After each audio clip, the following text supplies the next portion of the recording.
लेखनभित्तये सच्चिदानन्दरूपाय शिवाय ब्रह्मणे नमः। ओम पूर्णमदः पूर्णमिदं पूर्णात् पूर्णमुदच्यते पूर्णस्य पूर्णमादाय पूर्णमेवावशिष्यते। जगदादि जगद्गुरु ರೇಣುಕಾದಿ ಪಂಚಾಚಾರ್ಯರನ್ನ ಹೃದಯ ಮಂದಿರದಲ್ಲಿ ಸ್ಮರಿಸಿಕೊಂಡು ಮೆಹಿಕರ ಶ್ರೀಮಠದ ಪೂರ್ವಾಚಾರ್ಯರಾದ ಶ್ರೀ ಗುರು ವಿರೂಪಾಕ್ಷ ಶಿವಾಚಾರ್ಯರನ್ನೇ ಮೊದಲು ಮಾಡಿಕೊಂಡು ಶ್ರೀ ಗುರು ರಾಚೋಟಿ ಶಿವಾಚಾರ್ಯ ಪರ್ಯಂತ ಗುರು ಪರಂಪರೆಗೆ ಅನಂತ ಭಕ್ತಿಯ ಪ್ರಣಾಮಗಳನ್ನು ಸಮರ್ಪಿಸುತ್ತಾ ಶ್ರಾವಣ ಮಾಸದ ಪವಿತ್ರ ಪುಣ್ಯ ಪರ್ವ ಶುಭ ಸಂದರ್ಭದಲ್ಲಿ ಧರ್ಮಚಿಂತನ ಒಂದು ಕಾರ್ಯಕ್ರಮದ ನಿಮಿತ್ತವಾಗಿಟ್ಟುಕೊಂಡು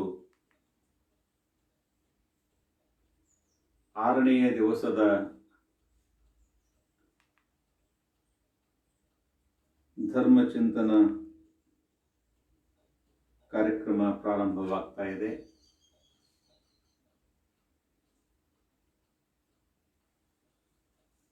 ಈಶಾವಾಸ್ಯಮಿದಂ ಸರ್ವಂ ಯತ್ಕಿಂಚಿತ್ ಜಗತ್ಯಾಂ ಜಗತ್ ತೇನ ತ್ಯಕ್ತೇನ ಭುಂಜೀತಾಮಾಗ್ರದ ಕಶ್ಚ ಸಿದ್ಧನಂ.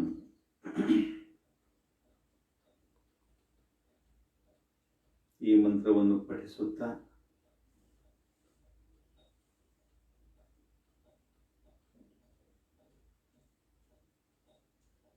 ಎಪ್ಪತ್ನಾಲ್ಕನೆಯ ಸ್ವತಂತ್ರ ದಿನೋತ್ಸವದ ಶುಭ ಸಂದರ್ಭದಲ್ಲಿ ತಮ್ಮೆಲ್ಲರಿಗೂ ಹಾರ್ದಿಕ ಶುಭಾಶಯಗಳನ್ನು ಹೇಳಿ, ಇಲ್ಲಿನವರೆಗೆ ಧರ್ಮಚಿಂತನ ಕಾರ್ಯಕ್ರಮದಲ್ಲಿ ನಿರಂತರವಾಗಿ 5 ದಿವಸಗಳಿಂದ ಅಹಿಂಸಾ ಸತ್ಯಮಸ್ತೇಯಂ ಬ್ರಹ್ಮಚರ್ಯಂ ದಯಾಕ್ಷಮ ದಾನಂ ಪೂಜಾ ಜಪೋಧ್ಯಾನಂ ಇತಿ ಧರ್ಮಸ್ಯ ಸಂಗ್ರಹ ಅನ್ನತಕ್ಕಂತಹ ಒಂದು ಚಿಂತನೆಯನ್ನು ಮುಂದಿಟ್ಟುಕೊಂಡು ಧರ್ಮದ ವ್ಯಾಪ್ತಿಯಲ್ಲಿ ಒಂದು ಚಿಂತನೆ ಇವತ್ತಿಗೂ ಕೂಡ ನಡೀತಾ ಇದೆ. ಪ್ರತಿಯೊಬ್ಬ ಮನುಷ್ಯ ತನ್ನ ಬದುಕಿನಲ್ಲಿ ಸುಖವನ್ನ ಬೇಡ್ತಾನೆ. ಸುಖವನ್ನ ಬೇಕಾಗಿದ್ರೆ ಹೇಗೆ ಬದುಕಬೇಕು ಅನ್ನತಕ್ಕಂಥದ್ದು, ಸುಖ ಹೇಗೆ ಸಿಗುತ್ತೆ ಅನ್ನತಕ್ಕಂಥ ಮಾತನ್ನ ಸೂತ್ರವನ್ನ ಚಾಣಕ್ಯ ತನ್ನ ನೀತಿ ಸೂತ್ರದಲ್ಲಿ ಹೇಳ್ತಾನೆ. ಸುಖಸ್ಯ ಮೂಲಂ ಧರ್ಮ, ಧರ್ಮ ಮೂಲಂ ಅರ್ಥ, ಅರ್ಥ ಮೂಲಂ ರಾಜ್ಯ, ರಾಜ್ಯ ಮೂಲಂ ಇಂದ್ರಿಯ ಜಯ, ಇಂದ್ರಿಯ ಜಯ ಮೂಲಂ ಕಿಂ. ಇಂದ್ರಿಯ ಜಯ ಮಾಡಬೇಕಾದ್ರೆ ಅದಕ್ಕೆ ಆಧಾರ ಏನು ಬೇಕು, ಯಾವ ರೀತಿ ಬೇಕು, ಇಂದ್ರಿಯ ಜಯ ಹೇಗೆ ಸಾಧಿಸ್ಲಿಕ್ಕೆ ಸಾಧ್ಯ ಇದೆ ಅನ್ನತಕ್ಕಂಥ ಮಾತನ್ನ ಕೇಳಿದ್ರೆ ಅವಾಗ ಹೇಳ್ತಾರೆ, ವಿನಯ ಅನ್ನತಕ್ಕಂತಹ ಒಂದು ಸ್ವಭಾವದಿಂದ, ಒಂದು ಗುಣದಿಂದ ಮಾತ್ರ ನೀನು ಅದನ್ನ ರಾಜ್ಯ ವ್ಯವಸ್ಥೆಯನ್ನು ಅಚ್ಚುಕಟ್ಟಾಗಿ ನೆರವೇರಿಸಿಕೊಂಡು ಹೋಗ್ಲಿಕ್ಕೆ ಸಾಧ್ಯವಾಗ್ತದ. ರಾಜನ ಹತ್ರ ವಿನಯನೇ ಇದ್ದಿಲ್ಲ, ಅಥವಾ ಮನೆಯಲ್ಲಿ ಒಂದು ಮನೆ ಪರಿವಾರ ವ್ಯವಸ್ಥೆ ಇವೆಲ್ಲದರಲ್ಲಿ ಒಂದು ವಿನಯನೇ ಇಲ್ಲ ಅಂದ್ರೆ ವ್ಯವಸ್ಥೆಯನ್ನೇ ಕೆಟ್ಟು ಹೋಗ್ತದ ಅನ್ನತಕ್ಕಂಥ ಮಾತನ್ನ ಹೇಳ್ತಾರೆ. ಅದಕ್ಕೆ ವಿನಯ ಇದ್ದಿಲ್ಲ ಅಂತಂದ್ರ ಜೀವನದಲ್ಲಿ ಯಶಸ್ಸನ್ನ ಸಾಧಿಸಿದ್ವಿ ಆದರೂ ಕೂಡ ಅದರ ನಿಜವಾಗಿರತಕ್ಕಂಥ ಆನಂದವನ್ನು ಪಡೀಲಿಕ್ಕೆ ಸಾಧ್ಯವಾಗುತ್ತಿಲ್ಲ. ವಿದ್ಯಾ ದದಾತಿ ವಿನಯಂ. ಒಬ್ಬ ಸುಭಾಷಿತಕಾರ ಬಹಳ ಸುಂದರವಾಗಿ ಹೇಳ್ತಾನೆ, ವಿದ್ಯಾ ನಿಜವಾಗಿರತಕ್ಕಂಥ ಜ್ಞಾನ ಏನು ಮಾಡ್ತದೆ, ಮನುಷ್ಯನಿಗೆ ವಿನಯವನ್ನ ಕೊಡುತ್ತದೆ. ವಿನಯಾತ್ ಯಾತಿ ಪಾತ್ರತ. ಆ ವಿನಯ ಬಂತು ಅಂತಂದ್ರ ಎಲ್ಲವನ್ನ ಗೌರವ ಕೊಡತಕ್ಕಂಥ ಪಾತ್ರತೆ, ಯೋಗ್ಯತೆ ನಿನಗೆ ಬರ್ತದೆ. ಪಾತ್ರತ್ವಾಧನಮಾಪ್ನೋತಿ ಧನಧರ್ಮ ತತಃ ಸುಖಂ ಅಂತ ಹೇಳ್ತಾರೆ. ಆ ಪಾತ್ರತೆ ಯಾವಾಗ ನಿನಗೆ ಬರ್ತದ ಅವಾಗ ನಿನ್ನ ಬದುಕಿನಲ್ಲಿ ಧನ ಬರ್ತದ, ಗೌರವ ಬರ್ತದ, ಸಂಪತ್ತು ಬರ್ತದ, ಎಲ್ಲನೇ ಬರ್ತದೆ. ನಿನ್ನ ಹತ್ತಿರ ಒಂದು ವೇಳೆ ವಿನಯ ಅನ್ನತಕ್ಕಂಥದ್ದಿಲ್ಲ, ಎಲ್ಲವೂ ನಿನ್ನ ಹತ್ತಿರ ಇದ್ದರೂ ಕೂಡ ಅದು ನಿನಗೆ ಸಿಗುವುದಿಲ್ಲ. ಯಾಕೆ ಸಿಗುವುದಿಲ್ಲ ಅಂತಂದ್ರೆ ನಿನ್ನೊಳಗೆ ಅಹಮಾತ್ಮಿಕ ಬುದ್ಧಿ ಯಾವಾಗ ಪ್ರಬಲ ಇರ್ತದ ಅವಾಗ ಅದು ವ್ಯವಸ್ಥಿತವಾಗಿ ನಿನಗೆ ಅದರ ಆನಂದವನ್ನು ಸಿಗುವುದಿಲ್ಲ. ಆ ವಿನಯವನ್ನು ನೀನು ಪಡಿಬೇಕಾಗಿದ್ರೆ ಏನು ಮಾಡಬೇಕಾಗಿದೆ ಅಂತಂದ್ರೆ ಅನನ್ಯ ಸೇವಾ ಮನೋಭಾವನೆಯಿಂದ ಸತ್ಪುರುಷರ ಯೋಗಿಗಳ ಚಿಂತನೆಯನ್ನ ಕೇಳಿ, ಸತ್ಸಂಗವನ್ನು ನೀನು ಮಾಡಿದಿ, ಸತ್ಪುರುಷರ ಚಿಂತನೆಯನ್ನ ಕೇಳಿದಿ, ಅವಾಗ ನಿನಗೆ ಇಂದ್ರಿಯ ಜಯ ಆಗಿದೆ, ನಿಗ್ರಹ ಮಾಡ್ತಕ್ಕಂಥ ಶಕ್ತಿ ಬಂದಿದೆ. ಇಷ್ಟಾದರೂ ಕೂಡ ವಿನಯ ಇದ್ದಿಲ್ಲ ಅಂತಂದ್ರೆ ನೀನು ಏನು ಸಾಧಿಸ್ಲಿಕ್ಕೆ ಸಾಧ್ಯವಾಗುವುದಿಲ್ಲ. ಅದಕ್ಕೆ ವಿನಯ ಬೇಕು. ವಿನಯ ಅನ್ನತಕ್ಕಂಥ ಶಬ್ದದ ಅರ್ಥವೇನು ಅಂತಂದ್ರೆ, ಇದೆಲ್ಲವೂ ಕೂಡ ಹಿರಿಯರಿಂದ ಬಂದಿದೆ, ಭಗವಂತನಿಂದ ಬಂದಿದೆ, ದೇವರಿಂದ ಬಂದಿದೆ, ಸಮಾಜದಿಂದ ಬಂದಿದೆ, ನಂದೇನೂ ಇಲ್ಲ, ಅವರು ಕೊಟ್ಟಂತ ಪ್ರಸಾದ ಅಂತಕ್ಕಂಥ ಮನೋಭಾವನೆ ವಿನಯ. ಪ್ರಸಾದಸ್ತು ಪ್ರಸನ್ನತಾ ಅಂತ ಹೇಳ್ತಾರೆ. ಯಾವುದು ಮನಸ್ಸಿಗೆ ಪ್ರಸನ್ನತೆಯನ್ನು ತಂದು ಕೊಡ್ತದ ಅದಕ್ಕೆ ಪ್ರಸಾದ ಅಂತ ಹೇಳ್ತಾರೆ. ಈ ರಾಜ್ಯ, ಈ ವ್ಯವಸ್ಥೆ, ಈ ಮನೆ, ಈ ಹೊಲ, ಈ ಭೂಮಿ, ಈ ಸೀಮಿ, ಈ ಸಂಪತ್ತು ಎಲ್ಲವೂ ಕೂಡ ನನ್ನ ತನಕ ನನ್ನ ಹಿರಿಯರು ವ್ಯವಸ್ಥಿತವಾಗಿ ಕೊಟ್ಕೊಂಡು ಬಂದಿದ್ದಾರೆ. ಅದು ಅವರದ್ದು, ಅವರಿಗೆ ಭಗವಂತ ಕೊಟ್ಟಿದ್ದು, ಅವರು ಕೊಟ್ಟಂತ ಶಿವ ಪ್ರಸಾದ. ಅವಾಗ ಪ್ರಸಾದ ಮನೋಭಾವನೆ ಬರ್ತದ, ಅವಾಗ ನಿಜವಾಗಿರತಕ್ಕಂತಹ ಮನಸ್ಸು ಪ್ರಸನ್ನತೆ ಆಗ್ಲಿಕ್ಕೆ ಸಾಧ್ಯವಾಗ್ತದ. ಪ್ರಸಾದ ಭಾವನೆ ಬರುವುದಿಲ್ಲ, ಅವಾಗ ಪ್ರಸನ್ನವಾಗುವ ಪ್ರಶ್ನೆ ಇಲ್ಲ. ಅದಕ್ಕೆ ವಿನಯ ಏನ್ ಮಾಡ್ತಂದ್ರ ಮನುಷ್ಯನ ಮನಸ್ಸನ್ನ ಪ್ರಸನ್ನಗೊಳಿಸ್ತದ. ಆ ಮನುಷ್ಯನ ಮನಸ್ಸು ಪ್ರಸನ್ನ ಇದ್ದಾಗ ಮಾತ್ರ ನಿಜವಾಗಿರತಕ್ಕಂಥ ಆನಂದವನ್ನು ಸಿಗಲಿಕ್ಕೆ ಸಾಧ್ಯ. ಮನುಷ್ಯನಿಗೆ ಭೋಗದಿಂದ ತೃಪ್ತಿದನೇನೋ, ಎಷ್ಟು ಭೋಗದಿಂದ ಆದರೂ ಕೂಡ ತೃಪ್ತವಾಗುವುದಿಲ್ಲ. ದುಡ್ಡಿನಿಂದ ತೃಪ್ತ ಆಗ್ಲಿಕ್ಕೆ ಸಾಧ್ಯದ ಏನೋ, ದುಡ್ಡಿನಿಂದ ತೃಪ್ತ ಆಗ್ಲಿಕ್ಕೆ ಸಾಧ್ಯವಿಲ್ಲ. ಅಧಿಕಾರದಿಂದ ತೃಪ್ತ ಆಗ್ಲಿಕ್ಕೆ ಸಾಧ್ಯದವೇನು, ಅಧಿಕಾರದಿಂದಲೂ ಕೂಡ ಇಲ್ಲ. ಎಲ್ಲವೂ ಕೂಡ ಇವನ ಹತ್ತಿರ ಇದ್ರೂ ಕೂಡ ಇವನ ತೃಪ್ತಿ ಯಾಕೆ ಆಗೋದಿಲ್ಲ ಅಂತಂದ್ರೆ, ಇವನಿಗೆ ಒಂದು ಅಪೇಕ್ಷೆ ಇದೆ. ಸಮಾಜ ನನ್ನನ್ನು ಗೌರವ ಕೊಡಬೇಕು, ಪ್ರೇಮ ಕೊಡಬೇಕು ಅಂತಕ್ಕಂಥದ್ದು ಇವ ಅಂತಾನೆ. ನನಗೆ ಗೌರವ ಕೊಡಬೇಕು ಅಂತಂದ್ರೆ ಇವ ಮೊದಲ ಸಮಾಜಕ್ಕೆ ಗೌರವದಿಂದ ಇವ ನಡ್ಕೊಳ್ಬೇಕು, ಧರ್ಮದಿಂದ ಇವ ನಡ್ಕೊಳ್ಬೇಕು, ಪ್ರೇಮದಿಂದ ಇವ ನಡ್ಕೊಳ್ಬೇಕು, ವಿನಯದಿಂದ ನಡ್ಕೊಂಡಿದ್ರೆ ಮಾತ್ರ ಸಮಾಜದ ಪ್ರತಿಕ್ರಿಯೆ ಹಾಗೆ ಬರ್ತದೆ. ನಮ್ಮೆಲ್ಲರ ಬದುಕು ಹೇಗಿದೆ ಅಂತಂದ್ರೆ, ನಾವೊಂದು ಚೆಂಡನ್ನ ಜೋರಾಗಿ ಗೋಡೆಗೆ ಎಸೆದಾಗ ಗೋಡೆಯಿಂದ ಪ್ರತಿಫಲ ಹೊಂದಿ ಅದನ್ನ ಬಡಿದು ಮತ್ತೆ ಅಷ್ಟೇ ವೇಗವಾಗಿ ಹೊರಗೆ ಹೆಂಗೆ ಬರ್ತದೋ ಅದರಂತೆ ನಮ್ಮ ಸಮಾಜದಲ್ಲಿ ಬದುಕು ಹೇಗಿದೆ ಅಂತಂದ್ರೆ, ನಾವು ಸಮಾಜಕ್ಕೆ ಏನು ಕೊಡ್ತೀವಿ, ನಾವು ಯಾವ ರೀತಿ ನಡ್ಕೊಳ್ತೀವಿ, ನಮ್ಮ ನಡವಳಿಕೆ ಹೇಗಿರ್ತದ ಅದರ ಮೇಲೆ ಸಮಾಜ ನಮ್ಮನ್ನು ನಿರ್ಣಯಿಸಿ ನಮಗೆ ಗೌರವ ಕೊಡುತ್ತದ, ಪ್ರೇಮ ಕೊಡುತ್ತದ, ಅಥವಾ ನಮ್ಮ ಹತ್ರ ವಿನಯ ಇದ್ದಿಲ್ಲ ಅಂದ್ರೆ ಅಪಮಾನನೂ ಕೂಡ ಕೊಡುತ್ತದೆ. ನಮ್ಮ ಹತ್ರ ಎಷ್ಟು ದುಡ್ಡದ ಪ್ರಶ್ನೆ ಇಲ್ಲ, ಎಷ್ಟು ಅಧಿಕಾರದ ಪ್ರಶ್ನೆ ಇಲ್ಲ, ಎಷ್ಟು ವೈಭವದ ಪ್ರಶ್ನೆ ಇಲ್ಲ. ಆದರೆ ಇವೆಲ್ಲವನ್ನು ತಾಳ್ಕೊಳ್ಬೇಕಾಗಿದ್ರೆ ಅದಕ್ಕೇನು ಬೇಕು? ಪಾತ್ರತೆ ಬೇಕು, ಯೋಗ್ಯತೆ ಬೇಕು. ಆ ಯೋಗ್ಯತೆ ವಿನಯದಿಂದ ಮಾತ್ರ ಸಾಧ್ಯ. ಆ ಯೋಗ್ಯತೆ ವಿನಯ ಇದ್ದಾಗ ಮಾತ್ರ ಉಳಿಸ್ಕೊಳ್ಳಿಕ್ಕೆ ಸಾಧ್ಯ. ಯೌವನಂ ಧನ ಸಂಪತ್ತಿ ಪ್ರಭುತ್ವ ವಿವೇಕ ಏಕೈಕಮೆಪ್ಪನರ್ಥಾಯ ಕಿಮ್ಯತ್ರ ಚತುಷ್ಠೇ ಅಂತ ಕೇಳ್ತಾರೆ. ಯೌವನ ಒಂದು ಬಂದಿದ್ರೆ ತಾಳ್ಕೊಳ್ಳಿಕ್ಕೆ ಆಗುವುದಿಲ್ಲ. ಯೌವನ ಬಂದದ, ಯೌವನದೊಳಗೆ ಧನ ಬಂದದ, ಧನ ಸಂಪತ್ತಿ ಬಂದದ, ಅದರೊಳಗೆ ಅಧಿಕಾರ ಬಂದದ, ಅದರೊಳಗ ವಿವೇಕ ಇಲ್ಲ, ಜ್ಞಾನ ಇಲ್ಲ, ಅಜ್ಞಾನ ಅದ. ಅವಾಗ ಏನ್ ಮಾಡ್ತದ? ಅಧಿಕಾರದ ದುರುಪಯೋಗ ಆಗುತ್ತದೆ ವಿನಃ ಸದುಪಯೋಗವಾಗುವುದಿಲ್ಲ. ಸದುಪಯೋಗ ಬೇಕು, ಸದ್ವಿನಯ ಬೇಕು. ಅದಕ್ಕೆ ಶರಣರು ಹೇಳಿದ್ರು, ನುಡಿದರೆ ಮುತ್ತಿನ ಹಾರದಂತಿರಲಿ, ನುಡಿದರೆ ಸ್ಫಟಿಕದ ದೀಪ್ತಿಯಂತಿರಬೇಕು, ನುಡಿದರೆ ಕೂಡಲ ಸಂಗಮ ದೇವ ಅಹುದಹುದನ್ನಬೇಕು. ಲಾಸ್ಟಿಗೆ ಹೇಳ್ತಾರೆ, ಯಾಕೆ ಸಮಯ ಬಹಳ ಕಮ್ಮಿ ಇದ್ದ ಸಲುವಾಗಿ ಶಾರ್ಟ್ಕಟ್ ನಲ್ಲಿ ಹೇಳಬೇಕಂತ. ಕೂಡಲ ಸಂಗಮ ದೇವ ಭಗವಂತನು ಕೂಡ ಅಹುದಹುದನ್ಬೇಕು. ಆ ನುಡಿ ಆ ರೀತಿ ಬರಬೇಕಾಗಿದ್ರೆ ಏನ್ ಮಾಡಬೇಕಾಗಿದ್ರೆ ಅಂದ್ರೆ, ನಮ್ಮ ಮನಸ್ಸಿನ ಸ್ಥಿತಿಗಳನ್ನ ನಾವು ಆಚರಣೆಯಲ್ಲಿ ವಿನಯಪೂರ್ವಕವಾಗಿ, ವಿಧೇಯಪೂರ್ವಕವಾಗಿ, ಸೇವೆಯ ಭಾವದಲ್ಲಿ, ಸೇವಕತ್ವ ಭಾವದಲ್ಲಿ ಇಡಿದಾಗ ಮಾತ್ರ ಬರುತ್ತದೆ, ಅನ್ನೋದು ಬರುವುದಿಲ್ಲ. ಇಂತಹ ಒಂದು ಸುಂದರವಾಗಿರತಕ್ಕಂಥ ಬದುಕನ್ನು ನಾವು ಕಟ್ಟಿಕೊಂಡು ಆನಂದವನ್ನು ಪಡಿಬೇಕಾಗಿದ್ರೆ ಅದಕ್ಕೆ ಹೇಳ್ತಾರೆ, ಸುಖಸ್ಯ ಮೂಲಂ ಧರ್ಮ. ಸುಖಕ್ಕೆ ಮೂಲ ಧರ್ಮ ಇದೆ, ಧರ್ಮಕ್ಕೆ ಮೂಲ ಅರ್ಥ ಇದೆ. ಅರ್ಥ ಇದ್ರೂ ಸುಖ ಸಿಗುತ್ತದೆ ಅಂತಿಲ್ಲ. ಅರ್ಥ ಮೂಲಂ ರಾಜ್ಯ, ರಾಜ್ಯ ವ್ಯವಸ್ಥೆ ಬೇಕು. ರಾಜ್ಯ ಮೂಲಂ ಇಂದ್ರಿಯ ಜಯ, ರಾಜ್ಯ ವ್ಯವಸ್ಥೆನೂ ಇತ್ತು, ಎಲ್ಲನೇ ಇತ್ತು, ಇಂದ್ರಿಯ ಜಯನೇ ಇದ್ದಿಲ್ಲ ಅಂತಂದ್ರೆ ಆ ಮನುಷ್ಯನ ಹತ್ರ ಕ್ಯಾರೆಕ್ಟರ್ ಇಲ್ರಿ ಅಂತ ಒಂದೇ ಶಬ್ದದಲ್ಲಿ ರಿಜೆಕ್ಟ್ ಫೈಲ್. ಇಷ್ಟಾಯಿತು. ಇಷ್ಟಾದ ನಂತರ ವಿನಯ ಇಂದ್ರಿಯ ಜಯನೂ ಆಯಿತು. ಆಯ್ತಾ ಸುಖ ಸಿಗ್ತಾ ಇಲ್ಲ, ವಿನಯ. ಯಾವ ಕೆಟ್ಟ ಗರ್ವಿಷ್ಠತಾರೆ, ಅದು ಯೋಗ್ಯತೆ ಇಲ್ಲ ಆ ಮನುಷ್ಯನಿಗೆ.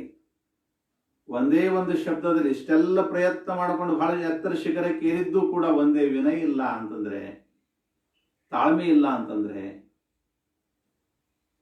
ಹಿರಿಯರಿಗೆ ಗೌರವ ಕೊಡತಕ್ಕಂಥ ಮನಸ್ಥಿತಿ ಇಲ್ಲ ಅಂತಂದ್ರೆ, ಸಮಾಜಕ್ಕೆ ಗೌರವ ಕೊಡತಕ್ಕಂಥ ಮನಸ್ಥಿತಿ ಇಲ್ಲ ಅಂತಂದ್ರೆ, ಅವಾಗ ಸಮಾಜವನ್ನು ತಿರಸ್ಕಾರ ಮಾಡುತ್ತದೆ, ಅಯೋಗ್ಯ ನಡಿ. ಅವಾಗ ಜೀವನದಲ್ಲಿ ಬದುಕಲಿಕ್ಕೆ ಸಾಧ್ಯವಾಗುವುದಿಲ್ಲ. ಈ ಬದುಕೆಲ್ಲವನ್ನ ಕೊಡ್ತದ.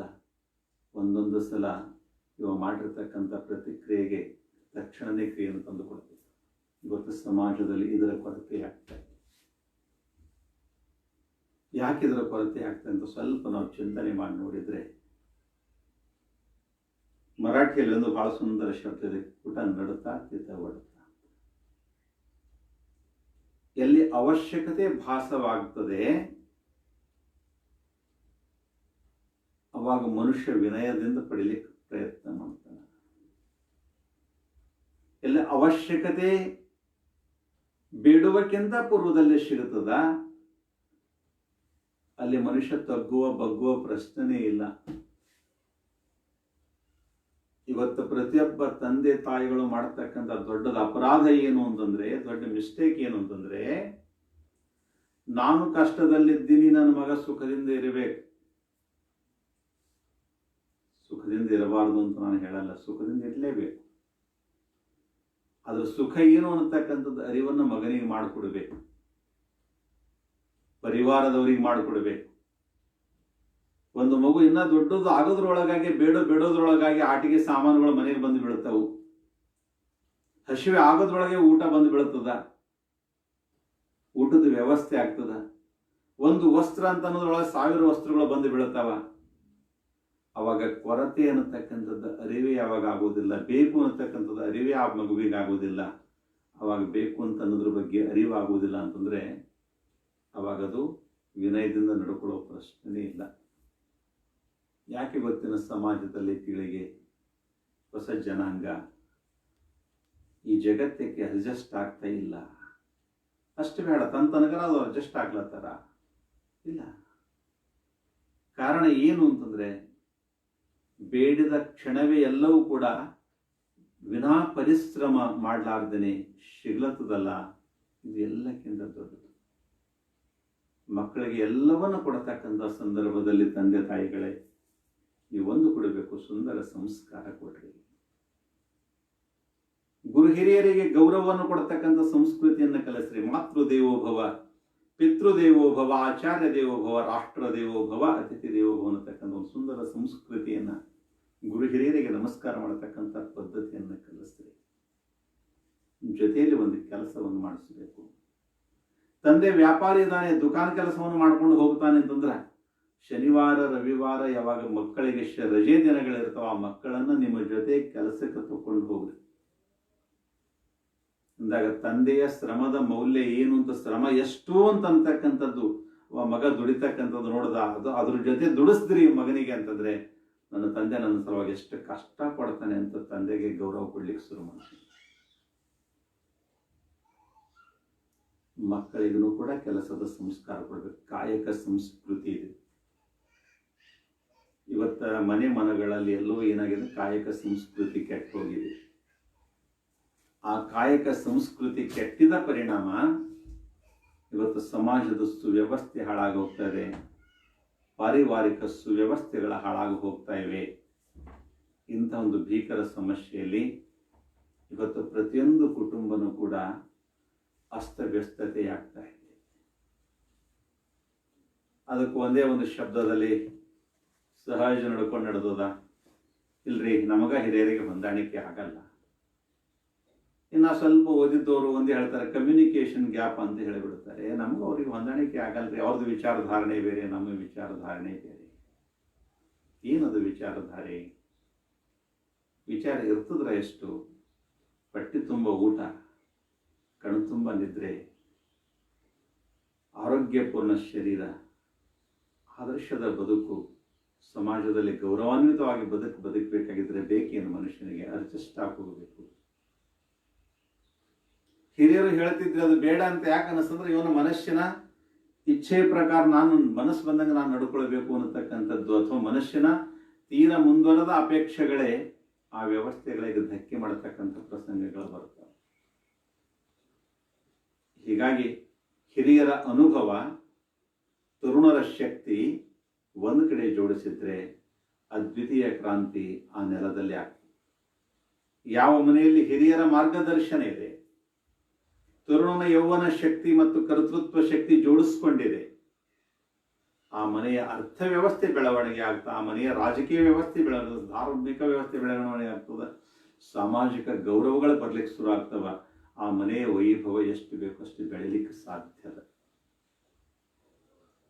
ಅಂತಹ ಒಂದು ವೈಭವವನ್ನು ಕಾಣಬೇಕಾಗಿದ್ರೆ, ನಾವು ನಮ್ಮ ಬದುಕನ್ನು ಸುಂದರಗೊಳಿಸಬೇಕಾಗಿದ್ರೆ, ಸುಂದರವಾಗಿರ್ತಕ್ಕಂತಹ ಆಚರಣೆನೂ ಕೂಡ ಅಷ್ಟೇ ಅನನ್ಯ ನಿಷ್ಠೆಯಿಂದ ಮಾಡ್ಕೊಂಡು ಹೋಗಬೇಕು. ವಿದ್ಯಾ ವಿನಯೇನ ಶೋಭತೆ. ನಾವು ಬಹಳ ಕಲ್ತೀವಿ ಅನ್ನತಕ್ಕಂಥದ್ದಲ್ಲ, ನಾವು ಜೀವನವನ್ನು ಎಷ್ಟು ಅನುಭವಿಸಿದ್ವಿ ಅನ್ನತಕ್ಕಂಥದ್ದು ಬಹಳ ಕಲಿಬೇಕಾಗಿದೆ. ಜೀವನದ ಪ್ರತಿ ಕ್ಷಣಕ್ಕೂ ಕೂಡ ಒಂದು ಹೊಸ ಲೆಸನ್ಸ್. ಶಾಲೆ ಕಾಲೇಜಿನಲ್ಲಿ ಪಾಠಗಳು ಒಂದೆರಡು ಮುಗಿದಿರಬಹುದು, ಒಂದು 10 ಚಾಪ್ಟರ್ನಲ್ಲಿ ಒಂದು ಸಿಲೆಬಸ್ ಮುಗಿದು ಬಿಡುತ್ತದೆ. ಆದ್ರೆ 10 ಉದಯವಾದ ನಂತರ ಅಸ್ತವಾಗೋದ್ರೊಳಗೆ ಒಂದು ಚಾಪ್ಟರ್ ಮುಗಿದು ಬಿಡುತ್ತದೆ ಜೀವನದ. ಒಂದು ದಿವಸ ಹೋಗಿದ್ರೆ ಸುಮ್ಮನೆ ಹೋಗೋದಿಲ್ಲ, ಅದು ಪಾಠವನ್ನು ಕಲಿಸ್ಕೊಂಡು ಹೋಗ್ತದೆ,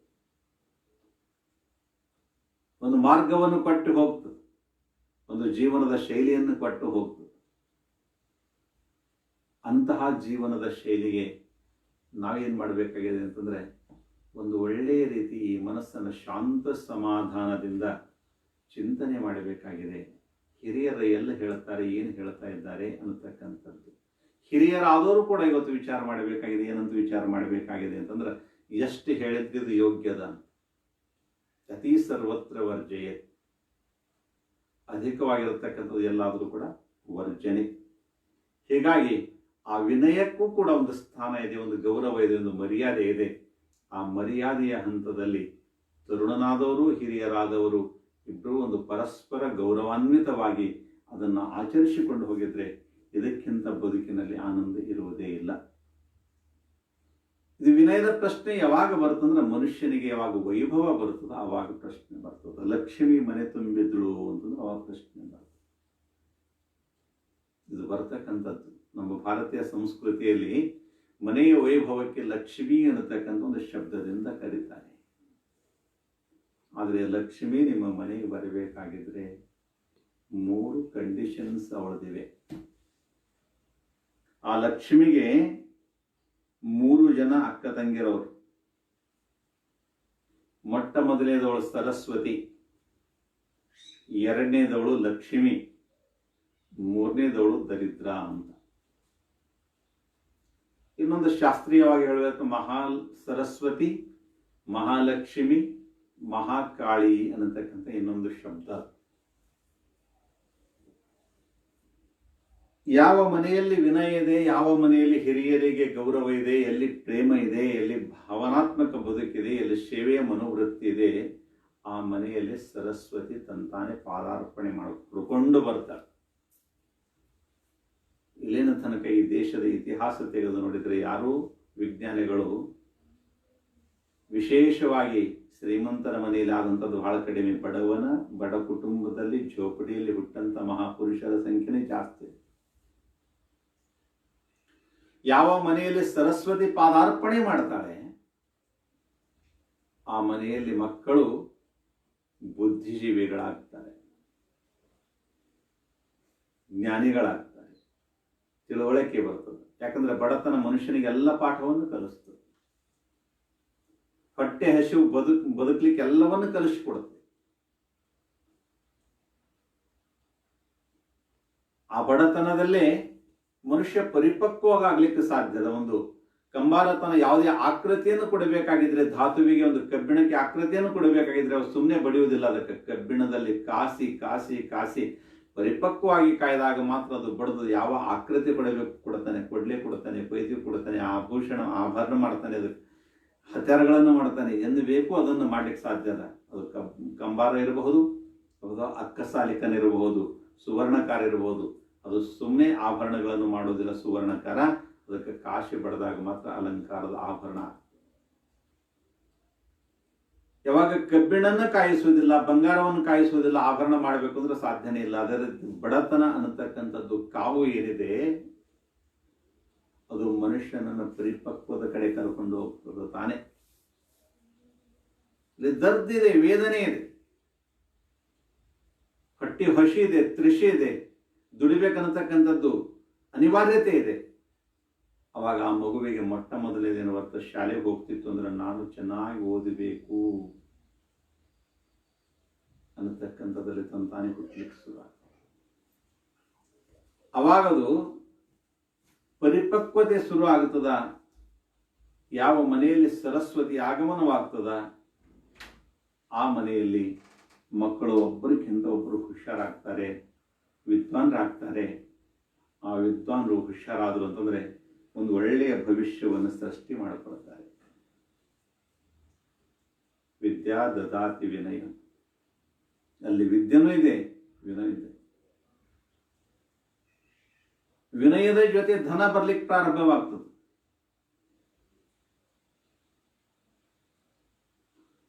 ಅಂತಹ ಒಂದು ವಿದ್ಯಾ ವಿನಯ ಆ ಪಾತ್ರತೆಗೆ ಧನ ತಂತಾನೆ ಬರುತ್ತದ. ಧನ ಬಂತು ಅಂತಂದ್ರೆ ಶ್ರೀಮಂತಿಕೆ ಆಗ್ತದ. ಶ್ರೀಮಂತಿಕೆ ಬಂದ ನಂತರ ಮನೆಯಲ್ಲಿ ಗಾಡಿ, ಘೋಡ, ಬಂಗ್ಲೆಗಳು ಕ್ರಮೇಣವಾಗಿ ಬೆಳೆಯಲಿಕ್ಕೆ ಪ್ರಾರಂಭವಾಗ್ತವ. ಮನೆ ವೈಭವ ಬೆಳೀತದ. ಬೆಳೆದ ನಂತರ ಸರಸ್ವತಿ ಹೇಳ್ತಾಳೆ, ನನ್ನ ಕೆಲಸ ಇದು ಮುಗೀತು, ಈ ಮನೆಯೆಲ್ಲ ತುಂಬಿ ನಿಂತಿದೆ. ಇಂತಹ ತುಂಬಿದಂತ ಮನೆಯಲ್ಲಿ ನಮ್ಮಕ್ಕ ಆಗಿರತಕ್ಕಂಥ ಲಕ್ಷ್ಮೀ ದೇವಿಯನ್ನ, ನಮ್ಮ ಸಹೋದರಿಯಾಗಿರ್ತಕ್ಕಂಥ ಲಕ್ಷ್ಮೀ ದೇವಿಯನ್ನ ಇಲ್ಲಿ ಕಳಿಸಿನ ಇವನು ವೈಭವ ಬೆಳೆಸೋಣ ಅಂತ ಆ ವೈಭವನ್ನ ಮತ್ತೆ ಬೆಳೆಲಿಕ್ಕೆ ಪ್ರಾರಂಭ ಆಗ್ತದೆ. ಲಕ್ಷ್ಮಿ ಆ ಮನೆಯಲ್ಲಿ ಬಂದು ವಾಸ ಮಾಡ್ತಾಳೆ. ಲಕ್ಷ್ಮಿ ಯಾವಾಗ ಆ ಮನೆಯಲ್ಲಿ ಬಂದು ವಾಸ ಮಾಡ್ಲಿಕ್ಕೆ ಪ್ರಾರಂಭ ಮಾಡ್ತಾಳೆ, ಆ ಸಂದರ್ಭದಲ್ಲಿ ವೈಭವ ಬೆಳೆಲಿಕ್ಕೆ ಶುರು ಆಗ್ತದ.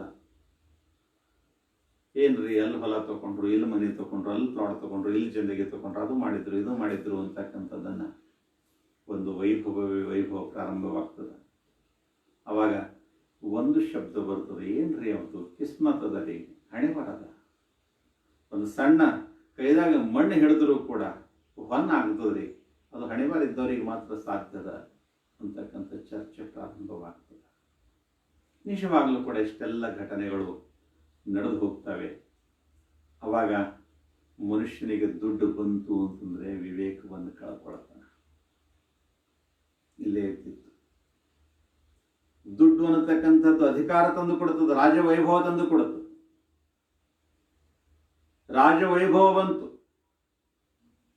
ಅವಾಗ ಇಂದ್ರಿಯ ನಿಗ್ರಹ ಮತ್ತು ವಿನಯ ಇವೆರಡೂ ಅನಿವಾರ್ಯವಾಗ್ತವೆ. ಯಾವಾಗ ಶ್ರೀಮಂತಿಕೆ ಬರುತ್ತದ, ಶ್ರೀಮಂತಿಕೆ ಬಂದ ನಂತರ ಮನುಷ್ಯನಿಗೆ ನಾನು ಮಾಡಿದ್ದೆ ಎಲ್ಲವೂ ಕೂಡ ನಡೀತದ ಅನ್ನತಕ್ಕಂಥದ್ದು ಇನ್ನೊಂದು ಶುರು ಆಗುತ್ತೆ. ನಾನು ಏನು ಮಾಡ್ತೀನಿ ಅದು ನಡೀತದ ಅನ್ನತಕ್ಕಂಥ ಅಹಂಕಾರ ಇವನು ಕಾಡ್ಲಿಕ್ಕೆ ಶುರು ಆಗ್ತದ. ಆ ಸಂದರ್ಭದಲ್ಲಿ ಇಡೀ ವ್ಯವಸ್ಥೆಗಳು ಅಸ್ತವ್ಯಸ್ತತೆ ಆಗ್ಲಿಕ್ಕೆ ಶುರು ಆಗ್ತವು. ಅಂತಹ ಒಂದು ಪ್ರಸಂಗ ಇದೆ. ಅಂತಹ ಒಂದು ಪ್ರಸಂಗದಲ್ಲಿ ಅವಾಗ ಗೆಳೆಯರು ಜಾಸ್ತಿ ಆಗ್ತಾರೆ, ವ್ಯಸನಗಳು ಜಾಸ್ತಿ ಆಗ್ತವೆ, ಜೀವನದ ವ್ಯವಸ್ಥೆನೂ ಕೂಡ ಅಸ್ತವ್ಯಸ್ತತೆ ಆಗ್ಲಿಕ್ಕೆ ಶುರು ಆಗ್ತದ. ಅಂತಹ ಒಂದು ವ್ಯವಸ್ಥೆಯಲ್ಲಿ ಅವಾಗ ನಾವೇನು ಮಾಡಿದ್ರು ಆಗ್ತದ ಅನ್ನತಕ್ಕಂಥದ್ದನ್ನ ಲಕ್ಷ್ಮಿ ನೋಡ್ತಾಳೆ. ನಾನು ಬಂದಿನಿ, ಆದ್ರೆ ನನಗೆ ಇಟ್ಕೊಳ್ತಕ್ಕಂಥ ಯೋಗ್ಯತೆ ಇವನಿಗಿಲ್ಲ. ಫಲ ಬಂದಾಗ, ಸಂಪತ್ತು ಬಂದಾಗ ಇವ ಪ್ರೇಮದಿಂದ ಇರಬೇಕು, ವಿನಯದಿಂದ ಇರಬೇಕು, ಗೌರವದಿಂದ ಇರಬೇಕು, ಸಮಾಜಕ್ಕೆ ಪ್ರೇಮ ಕೊಟ್ಕೊಂಡಿರಬೇಕು. ಒಂದು ಪ್ರಕೃತಿ ಒಂದು ಹೂವನ್ನ ಬಿಟ್ಟಿದಾಗ ಸುಮ್ಮನೆ ಇರುವುದಿಲ್ಲ, ಅದು ಆ ಹೂವನ್ನ ಬಗ್ಗುತ್ತದ, ಗಾಳಿ ಜೊತೆ ಬೆರೀತದ, ನಿನ್ನ ತನಕ ಸುಗಂಧವನ್ನು ಕಳಿಸಿಕೊಡುತ್ತದ. ಒಂದು ತೆನೆ ಬಿಟ್ಟಿದಾಗ ಅದು ಸುಮ್ಮನೆ ನಿಂದಿರುವುದಿಲ್ಲ, ಅದು ಬಾಗುತ್ತದ. ಒಂದು ಗಿಡಕ್ಕೆ ಹಣ್ಣತ್ತಿದಾಗ ಅದು ನಾನು ಕಡೆ ನಿಲ್ತೀನಿ ಅಂತಿಲ್ಲ, ಅದು ಪುನಃ ಬಗ್ಗಿ ಭೂಮಿಯ ಕಡೆ ಬಗ್ಗಿ ನಿಲ್ತದ. ಆದರೆ ಮನುಷ್ಯ ಇವೆಲ್ಲವೂ ಬಂದ ನಂತರ ಅವರಿಗೆ ಏನು ಮಾಡ್ತೀನಿ ಮಾಡು, ಖತಮ್ ಮಾಡಿ ಹಾಕು, ನಾನು ಬೇಕಾಗಿದ್ದು ನಾನು ಕೊಡ್ತೀನಿ, ನನ್ನ ಹೊಲ ಹೋದ್ರೂ ಹೋಯ್ತು, ನನ್ನ ಮನೆ ಹೋದ್ರೂ ಹೋಯ್ತು, ನನ್ನ ಕೆಲಸ ಹೋದ್ರೂ ಹೋಯ್ತು ಅನ್ನತಕ್ಕಂಥದ್ದು ಲಕ್ಷ್ಯದಲ್ಲಿ ಇಟ್ಕೊಂಡು ಎಲೆಕ್ಷನ್, ಸೆಲೆಕ್ಷನ್ ಅಂಡ್ ಕಲೆಕ್ಷನ್ 3 ವಿಷಯದಲ್ಲಿ ಇವ ಸಂಪೂರ್ಣ ಜೀವನದ ವ್ಯವಸ್ಥೆಯನ್ನು ಕಳ್ಕೊಳ್ತಾನೆ. ನಿರ್ವಾಚನ, ನನಗಿದೇ ಬೇಕು, ಹಿಂಗೆ ಬೇಕು, ನಾನು ಹಿಂಗೆ ತಗೊಳ್ತೀನಿ ಅನ್ನತಕ್ಕಂಥದ್ದು ಒಂದರಲ್ಲಿ ದುಡ್ಡು ಕಳ್ಕೊಳ್ತಾನೆ ಮನುಷ್ಯ. ನಾನು ತಗೊಳ್ತೀನಿ, ಇದು ನನ್ನ ನಿರ್ಣಯ, ನನಗೆ ಬೇಕೇ ಬೇಕು ಅನ್ನತಕ್ಕಂಥದ್ದು ಇನ್ನೊಂದು ಕಳ್ಕೊಳ್ತಾನೆ. ಇಲ್ಲ, ಇಷ್ಟು ಗಳಿಸಿನಂತ ತೃಪ್ತಿಲ್ಲ, ಇನ್ನ ಬೇಕು ಅನ್ನತಕ್ಕಂಥದ್ದು ಸಂಗ್ರಹದ ಹುಚ್ಚಿನಲ್ಲೂ ಕೂಡ ಇವ ಎಲ್ಲವನ್ನು ಕಳ್ಕೊಳ್ತಾನೆ. ಇವತ್ತು ನಾವೆಷ್ಟೋ ಜನ ಉದ್ಯೋಗಪತಿಗಳ ಬದುಕನ್ನು ನೋಡಿದ್ವಿ. ಇನ್ನ ಗಳಿಸ್ಬೇಕು ಅಂತ ಅನ್ನೋದ್ರಲ್ಲಿ ಎಲ್ಲವನ್ನು ಕಳ್ಕೊಂಡಿದ್ದು ನಾವು ನೋಡ್ತೀವಿ. ಇನ್ನೊಂದು ನಾವು ನೋಡ್ತೀವಿ, ಇದೇ ನನಗೆ ಹಿಂಗೆ ಪಸಂದಿದೆ, ಹಿಂಗೆ ನಡಿಬೇಕು, ನನ್ನ ಅಪೇಕ್ಷೆ ಹಿಂಗೆ ಇದೆ, ನಾನು ಇದೇ ರೀತಿ ಮಾಡಬೇಕು ಅನ್ನತಕ್ಕಂಥ ತನ್ನ ಗಣಿತನ್ನ ನೋಡ್ಕೊಳ್ಳಾರ್ದೇನೆ ಮಾಡ್ತಾ ಹೋದ ಮನುಷ್ಯನು ಕೂಡ ಹಾಳಾಗಿ ಹೋಗ್ತಾನೆ. ಯಾವಾಗಲೂ ಕೂಡ ಸಂಸಾರದಲ್ಲಿ ಗಣಿತ ಬೇಕು, ಒಂದು ವ್ಯವಸ್ಥೆ ಬೇಕು, ನನ್ನ ಹತ್ರ ಎಷ್ಟಿದೆ, ನಾನು ಏನು ಮಾಡಬೇಕು ಅಂತಕ್ಕಂಥ ಅರಿವಿರಬೇಕು. ಅವಾಗ ಮಾತ್ರ ಆ ಮನುಷ್ಯ ಯಶಸ್ವಿ ಆಗ್ತಾನೆ. ನನ್ನ ಹತ್ರ ಏನದ ಅಂತ ವಿಚಾರ ಮಾಡಲಾಗ್ತೇನೆ, ಇಲ್ಲ ನಾನು ಮುಂದೆ ಬರ್ತದ ಅಂತಕ್ಕಂಥದ್ದು ಕಲ್ಪನೆ ಇಟ್ಕೊಂಡು ಒಂದೆರಡು ಹುಚ್ಚುತನದಿಂದ ಹೋಗಿದ್ರೆ ಅದು ಸಾಧ್ಯವಿಲ್ಲ. ಏನೋ ಆಗಿದ್ರೆ ಒಂದು 1000 ಜನರ ಮಧ್ಯದಲ್ಲಿ ಒಬ್ಬರಿಬ್ಬರಿಗೆ ಯಶಸ್ವಿ ಆಗಬಹುದು. ಅದಕ್ಕೆ ನಿರಂತರ ಪ್ರಯತ್ನ, ಪರಿಶ್ರಮ, ಧಡಪ್ಶಾಯಿ ಇವೆಲ್ಲವೂ ಕೂಡ ಬೇಕು. ಇಂಥ ಒಂದು ವ್ಯವಸ್ಥೆ, ಇದರ ಮಧ್ಯದಲ್ಲಿ ಲಕ್ಷ್ಮಿ ಬಂದ ನಂತರ ನಾನೇನು ಮಾಡಿದ್ದಾಗುತ್ತದ, ನಾನೇ ಅಧಿಕಾರದಲ್ಲಿರಬೇಕು ಅನ್ನತಕ್ಕಂಥ ನಿರ್ವಾಚನ ವ್ಯವಸ್ಥೆಗೆ ಹೋಗ್ತಾನೆ. ನಾ ಹೇಳಿದ್ದೆ ಊರು ಕೇಳಬೇಕು ಅಂತ ಹೇಳ್ತೇನೆ, ನಾ ಹೇಳಿದ್ದೆ ಮನೆಯಲ್ಲಿ ಕೇಳಬೇಕು, ನಾ ಹೇಳಿದ್ದು ತಂದೆ ತಾಯಿ ಕೇಳಬೇಕು, ನಾ ಹೇಳಿದ್ದೆಲ್ಲರೂ ಕೇಳಬೇಕು ಅನ್ನತಕ್ಕಂಥದ್ದು ಯಾವಾಗ ಹುಚ್ಚುತನ ಪ್ರಾರಂಭವಾಗ್ತದ, ಇಡೀ ವ್ಯವಸ್ಥೆಗಳ ಹಾಳಾಗ್ತದ. ಅವಾಗ ಕೇಳಲಿಲ್ಲ ಅಂದ್ರೆ ಸಿಟ್ಟು ಬರ್ತದ. ಅವಾಗ ಒಂದು ಶಬ್ದ ಹೇಳ್ತಾನೆ, ಹೊಲ ಹೋದ್ರು ಹೋಯ್ತು, ಮನೆ ಹೋದ್ರು ಹೋಯ್ತು ಅಂತಂದಾಗ ಅವಾಗ ಯಾವಾಗ ನಾವು ದೈವತವನ್ನು ಲಕ್ಷ್ಮಿಗೆ ದೈವತ ಅಂತ ತಿಳ್ಕೊಳ್ತೀವಿ. ಒಬ್ಬ ಗೆಸ್ಟ್ ಮನೆಗೆ ಅತಿಥಿ ಬಂದಂಥ ವ್ಯಕ್ತಿ ಸ್ವಲ್ಪ ಅಪಮಾನದ ಮಾತಾಡಿದ್ರೆ ಇರುವುದಿಲ್ಲ. ಇಡೀ ಬದುಕನ್ನು ವೈಭವೀಕರಣ ಮಾಡಿಕೊಟ್ಟಂತ ಲಕ್ಷ್ಮೀ ಮಾತೆ ದೇವಿ, ಆ ದೈವತ, ನೀನು ಇದ್ರಿರು ಹೋದ್ರು ಹೋಗಂದ್ರೆ ಅವಳು ಹೆಂಗಿರ್ತಾಳಪ್ಪ. ಅವಾಗ ಲಕ್ಷ್ಮಿ ಅಂತಾಳೆ, ನನಗಿಟ್ಕೊಳ್ತಕ್ಕಂಥ ಯೋಗ್ಯತೆ ಇದಕ್ಕಿಲ್ಲ. ಲಕ್ಷ್ಮಿ ಇರಬೇಕಾಗಿದ್ರೆ ಹೇಗಿರಬೇಕು ಅನ್ನತಕ್ಕಂಥದ್ದು ಕೂಡ ಬಹಳ ನೀತಿ ಸೂತ್ರ ಹೇಳ್ತದೆ, ಬಹಳ ಮಹತ್ವ ಹೇಳ್ತದೆ, ಧರ್ಮಶಾಸ್ತ್ರ ಹೇಳ್ತದ, ಅದೇ ರೀತಿ ರಾಮಾಯಣ ಹೇಳ್ತದ, ಮಹಾಭಾರತಗಳು ಹೇಳ್ತವೆ, ಭಗವದ್ಗೀತೆ ಹೇಳ್ತದೆ. ಹೇಗಿರಬೇಕು ಅಂದ್ರೆ ವ್ಯಸನ ಮುಕ್ತನಾಗಿರ್ಬೇಕು, ನೀನು ಪವಿತ್ರ ಶುದ್ಧ ಅಂತಃಕರಣದವನಾಗಿರಬೇಕು. ಹಂಗೆ ಗಿಡಕ್ಕೆ ವೃಕ್ಷಗಳಿಗೆ ಹಣ್ಣು ಹತ್ತಿದಾಗ ಹೆಂಗ ಬಾಗುತ್ತದೆ ಹಂಗೆ ನೀನು ಸಮಾಜಕ್ಕೆ ಬಾಗಿರಬೇಕು. ಸಂಪತ್ತು ಎಲ್ಲ ನಿಂದೆ ಅಂತಲ್ಲ, ಭಗವಂತ ನಿನ್ ಜೊತೆ ಎಷ್ಟೋ ಜನರಿಗೆ ಜನ್ಮ ಕೊಟ್ಟಿದ್ದಾನೆ, ಆದ್ರೆ ನಿನಗೆ ಮಾತ್ರ ಸಂಪತ್ತು ಕೊಟ್ಟಾನೆ ಅಂತಂದ್ರೆ ಎದ್ರ ಸಲುವಾಗಿ ಕೊಟ್ಟಾನಂದ್ರೆ ನೀನು ಯೋಗ್ಯತೆ ನೋಡ್ಲಿಕ್ಕೆ ಕೊಟ್ಟಿದ್ದಾನ. ನಿನಗೆ ಬೇಕಾಗ್ತಕ್ಕಂಥದ್ದನ್ನ ಬಳಸ್ಕೊಂಡು ಇನ್ನುಳಿದನ್ನ ಸಮಾಜಕ್ಕೆ ನೀನು ಅರ್ಪಣೆ ಮಾಡುವ ಸಲುವಾಗಿ ಕೊಟ್ಟಿದ್ದಾರೆ. ಇಷ್ಟೆಲ್ಲ ಮಾವಿನ ಹಣ್ಣು ಕೊಡ್ತಕ್ಕಂಥ ಮಾವಿನ ಗಿಡ ಒಂದು ದಿವಸನೂ ಕೂಡ ತನ್ನ ಸಲುವಾಗಿ ಅಂತ ತಿನ್ನೋದಿಲ್ಲ, ಇಟ್ಕೊಳ್ಳೋದಿಲ್ಲ. ಹಣ್ಣು ಹತ್ತಿ ಸಮಾಜಕ್ಕೆ ಅರ್ಪಣೆ ಮಾಡ್ತದ, ಕೊಡ್ತದೆ, ಎಲ್ಲರೂ ತಗೊಳ್ರಿ ಅಂತ ಹೇಳ್ತದೆ.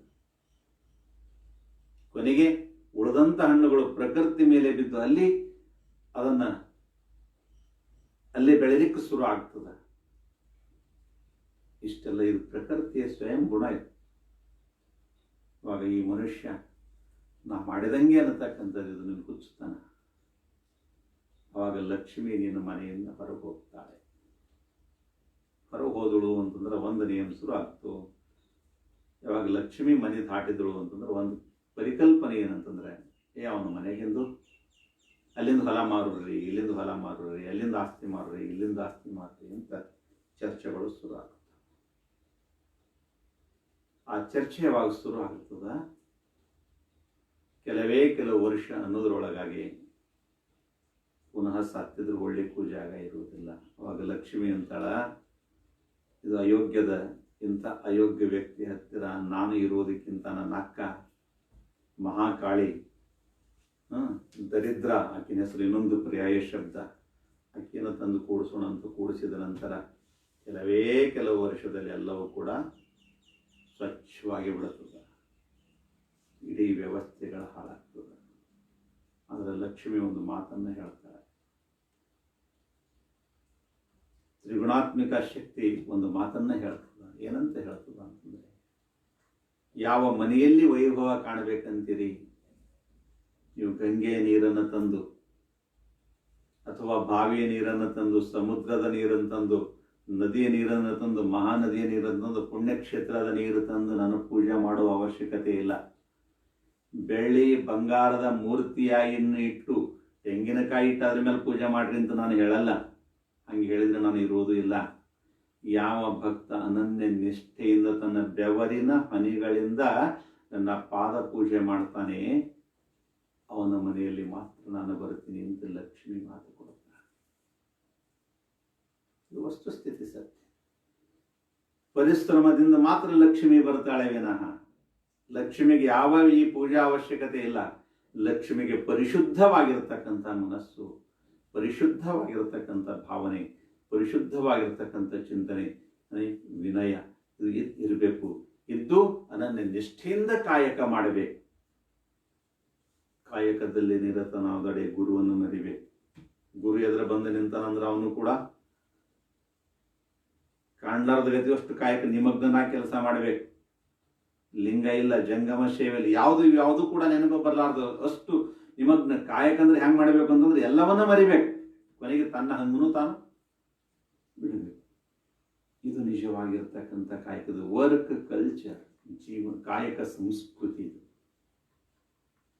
ಯಾವಾಗ ಅದು ಕಾಯಕ ಇರ್ತದೆ ಅವಾಗ ಆ ಮನೆಯಲ್ಲಿ ಲಕ್ಷ್ಮಿ ಬರ್ತಾಳೆ. ಅವಕ್ಕೆ ಹೇಳ್ತಾಳೆ, ಯಾವ ವ್ಯಕ್ತಿಗಳು ತಮ್ಮ ಮನೆಯಲ್ಲಿ ಶ್ರಮದ ಬೆವರಿನ ಹನಿಗಳಿಂದ ನನ್ನ ಪಾದ ಪೂಜೆ ಮಾಡ್ತಾರೆ, ಅಂದ್ರೆ ಭೂಮಿಯ ಪೂಜೆ. ನನ್ನ ಪೂಜೆ ಅಂತಂದ್ರೆ ಹೂವಪತಿ ಇರಿಸಿ ಅಲ್ಲ, ಶ್ರಮ ಮಾಡದೇ ಪೂಜೆ, ಶ್ರಮಕ್ಕೆ ಪೂಜೆ ಅಂತ ತಿಳ್ಕೊಳ್ತಾರೆ, ಆ ಮನೆಯಲ್ಲಿ ಮಾತ್ರ ನಾನು ಬಂದಿರ್ತೀನಿ. ಇವತ್ತು ಇದರ ಅವಶ್ಯಕತೆ ಇದೆ. ಮನೆಗಳಲ್ಲಿ ವೈಭವಕ್ಕೇನು ಕೊರತೆ ಇಲ್ಲ. ಬಡತನದಲ್ಲಿ ಕೆಟ್ಟವರ ಸಂಖ್ಯೆ ಬಹಳ ಕಮ್ಮಿ, ಆದರೆ ಶ್ರೀಮಂತಿಕೆ ಆದ ನಂತರ ಕೆಟ್ಟವರ ಸಂಖ್ಯೆನೇ ಅಧಿಕವಾಗ್ತಾ ಇದೆ. ಹೀಗಾಗಿ ಇದೆಲ್ಲ ಏನು ವಿಚಾರ ಮಾಡಿ ನೋಡಿದ್ರೆ, ಯಾಕೆ ಇದನ್ನ ವಿಚಾರ ಮಾಡಬೇಕಾಗಿದೆ ಅಂದ್ರೆ, ನಾವೆಲ್ಲರೂ ಕೂಡ ಸ್ವತಂತ್ರ ಆಗಿದ್ದೀವ್ರಿ ಅಂತ ಹೇಳ. ದೇಶ ಸ್ವತಂತ್ರ ಸಿಕ್ಕಿದ ಒಂದು ಕಡೆ, ಮನೆಯಲ್ಲಿ ಎಲ್ಲರೂ ಕೂಡ ಸ್ವತಂತ್ರ ಬೇಡ್ಲತ್ತಾರ, ಸ್ವತಂತ್ರದ ವಿಚಾರ ನಡೆದದ. ನಮ್ಮ ದೇಶದ ಕೌಟುಂಬಿಕ ಪರಂಪರೆ ನಾಶವಾಗಿ ಹೋಯಿತು, ವೈಯಕ್ತಿಕ ಬದುಕಿಗೆ ಬಂದು ನಿಂತಿತು. ಇಲ್ಲಿ ಕೌಟುಂಬಿಕ ವ್ಯವಸ್ಥೆ ಹಾಳಾಗ್ತದ, ಅಲ್ಲಿ ಪ್ರಗತಿ ಹಾಳಾಗ್ತದ. ಸಹನಾಭವತು ಸಹನವು ಭುನಕ್ತು ಸಹವೀರ್ಯಂಕರ ವಾವಹೆ ಅನ್ನತಕ್ಕಂಥ ನಮ್ಮ ದೇಶದ ಧ್ಯೇಯವಾಕ್ಯ. ಕೂಡಿ ಬದುಕ್ತೀವಿ, ಕೂಡಿ ಬಾಳ್ತೀವಿ, ಕೂಡಿ ದುಡಿತೀವಿ, ಕೂಡಿ ಪ್ರಸಾದವನ್ನು ಸ್ವೀಕಾರ ಮಾಡ್ತೀವಿ. ಭಗವಂತನಿಗೆ ನೈವೇದ್ಯ ಮಾಡಿದನ್ನು ಪ್ರಸಾದ ಅಂತ ಸ್ವೀಕಾರ ಮಾಡ್ತೀವಿ. ಭಗವಂತ ಕೊಟ್ಟದ್ದು ಭಗವಂತನೇ ಕೊಡ್ತೀವಿ ಅನ್ನತಕ್ಕಂಥ ಸುಂದರ ಸಂಸ್ಕೃತಿ ಈ ದೇಶದ್ದು. ಇದು ಎಲ್ಲವೂ ಕೂಡ ಇವತ್ತು ಯಾಕೆ ಮಾಯವಾಗ್ತಾ ಇದೆ ಅಂತಂದ್ರೆ, ಇದಕ್ಕೆ ಸಂಸ್ಕಾರ ಸಂಸ್ಕೃತಿಗಳು ಹಾಳಾಗ್ಲತ್ತು. ಇಷ್ಟೊಂದು ದೊಡ್ಡ ದುರಂತ ಅಂತಂದ್ರೆ, ಒಂದು ಮಗಳು ಬಟ್ಟೆ ತಗೊಳ್ಳಿಕ್ಕೆ ಹೋಗಿದ್ದಾಳೆ.